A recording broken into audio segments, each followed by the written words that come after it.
Sa mga kamarkanan sa pamilya at mga ang latest na kaganapan sa mundo ng maraming syempre si Noy Big Brother All-In ex-housemate umaari ang mga karera. Sabi natin na ibalita gusto ko lang pong batiin sila dahil nakatutok po sa atin ngayon sina Fed Solomon, si Jacob Benedicto, Manolo Pedrosa, Marisa Racal, Joshua Garcia, Jane Oinesa, Loisa Andalio at syempre sino ba itong mga nag-text sa akin nakatutok sa sila.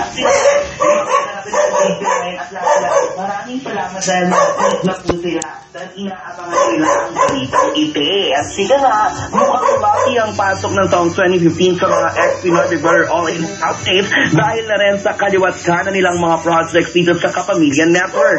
Si Jacob Benedicto na hindi lang sa acting sumatak bilang napabilang siya sa pelikulang Fast ng Star Cinema last year at napapanood din natin siya sa Dream Dad.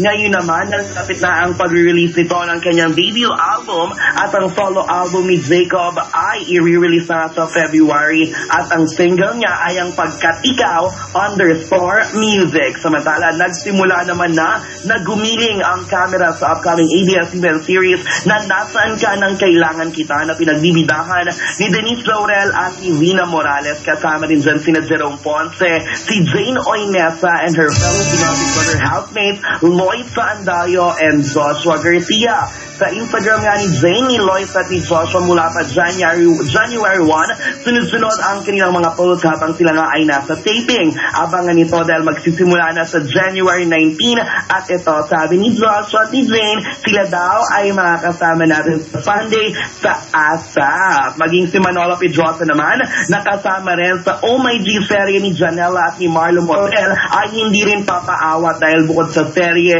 busy rin siya sa kailang sinushoot na indie movie.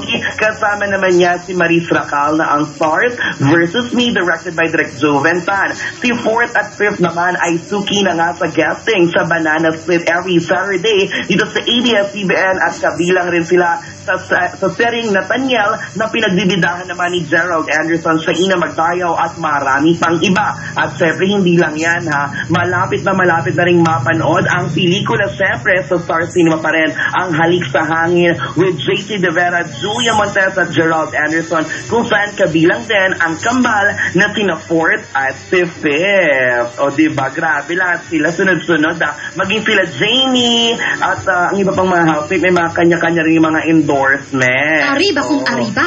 Correct. Umaariba ng bonggang-bongga ang ating mga bagong kapamilya dito sa ABS-CBN na talaga naman sana one time magkaroon ng Pinoy Big Brother All-In Housemates Reunion dito sa MOR. Hayaan nyo, iti-text ko ang mga yan. Bilang ngayon, ito sunod-sunod ang mga text nila. Sila yung nag-thank you, nagpapasalamat sa ating chika-chika tweets sa oras na ito. Pero for now, yun ang muna ang latest mga ganapan sa mundo ng showbiz. Para sa more chika, more fun, more showbiz. Ako po, Jai Ho! Feel na rin pa, dapat suseg, and learn all that.